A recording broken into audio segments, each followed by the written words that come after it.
கடந்த 2 நாட்களாக விஜய் காங்கிரஸ் கட்சியுடன் ஆலோசனை செய்ததாக பல செய்திகள் வந்தன. தவேக கட்சி காங்கிரஸ் கட்சிக்கு 70 இடங்களை கொடுக்க முன்வந்ததாக செய்திகள் வந்தன. அதோடு காங்கிரஸ் கட்சிக்கு துணை முதல்வர் பதவி கொடுக்கவும் தவேக விஜய் முன்வந்ததாக செய்திகள் வந்தன. ஆனால் 70 சீட் துணை முதல்வர் பதவி என்பது தவேகவின் சார்பாக வியூக வகுப்பாளர் ஒருவர் கிளப்பிவிட்ட செய்தி என்று கூறப்படுகிறது. தவேக மாநாடு நிறைய எதிர்வினை விமர்சனங்களை சந்தித்ததால், விஜயின் அங்கிள் பேச்சு கடுமையான விமர்சனங்களை சந்தித்ததால் இந்த செய்தியை தவேகவின் சார்பாக வியூக வகுப்பாளர் ஒருவர் கிளப்பிவிட்டார் என்று கூறப்படுகிறது. விஜய் காங்கிரஸ் பேச்சுவார்த்தை நடத்தியதாக பொய்யான செய்திகள் வெளியான நிலையில்தான் விஜயை கடுமையாக விமர்சனம் செய்து காங்கிரஸ் தமிழக தலைவர் செல்வப்பெருந்தகை பேசியுள்ளார். அதில் நடிகர் விஜய் மேடையில் கண்ணியமாக பேச வேண்டும். விஜயகாந்த் கட்சி தொடங்கி கணிசமான வாக்குகளை பெற்றார். 10%த்திற்கும் அதிகமான வாக்குகளை பெற்ற அந்த கட்சியின் இப்போதைய நிலை என்ன? விஜய் கொஞ்சம் இதுபோல பல கட்சிகள் வரும் போகும். காங்கிரஸ் கட்சி நிலைத்து நிற்பதற்கு காரணம் அதன் கொள்கை பலம்தான். காங்கிரஸ் யானை பலம் கொண்ட கட்சி. எங்கள் அரசியல் எதிரிகள் RSS மற்றும் பாஜகவாக இருந்தாலும் நாங்கள் அவர்களை நாகரிகமான முறையில் பேசுகிறோம். விஜய் அதுபோல நாகரிகமாக பேச வேண்டும். நடிகர் சிரஞ்சீவி பிரஜாராஜ்யம் என்ற கட்சியை தொடங்க ஏற்பாடு செய்த மாநாட்டில் 20 லட்சம் பேர் கலந்து கொண்டனர். முடிவில் காங்கிரஸ் கூட அந்த கட்சியில் இணைந்தது.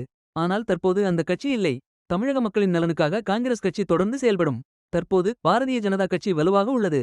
50%த்திற்கும் அதிகமான வாக்குகளை பெறும் ஒரே கட்சியாக இது உள்ளது. சில கட்சிகள் பாரதிய ஜனதாவுடன் இணைய விருப்பம் தெரிவித்துள்ளன. இதனால் நாங்கள் பலமான கூட்டணியாக உள்ளோம். துணை குடியரசுத் தலைவர் தேர்தலில் இந்தியா கூட்டணி தமிழ்நாட்டில் 100% வாக்குகளை பெறும். பாஜக அதிமுக கூட்டணிக்கு ஒரு வாக்கு கூட கிடைக்காது என்று செல்வப்பெருந்தகை கூறியுள்ளார்.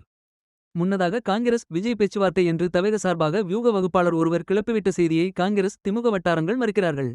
முக்கியமாக சமீபத்தில் தமிழக வெற்றிக் கழகத்தின் தலைவர் விஜய் காங்கிரஸ் கட்சியின் மூத்த தலைவர் ராகுல் காந்தியை சந்திக்க தீவிரமாக முயன்று வந்தார். ஆனால் விஜயை சந்திக்க ராகுல் காந்தி தரப்பு மறுத்துவிட்டதாக கூறப்படுகிறது.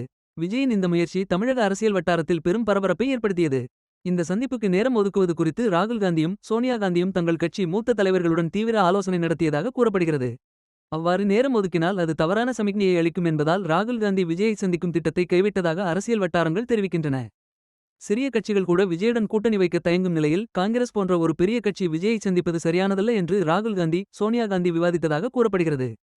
மேலும் இது போன்ற தகவல்களுக்கு நமது சேனலை சப்ஸ்கிரைப் செய்யவும்.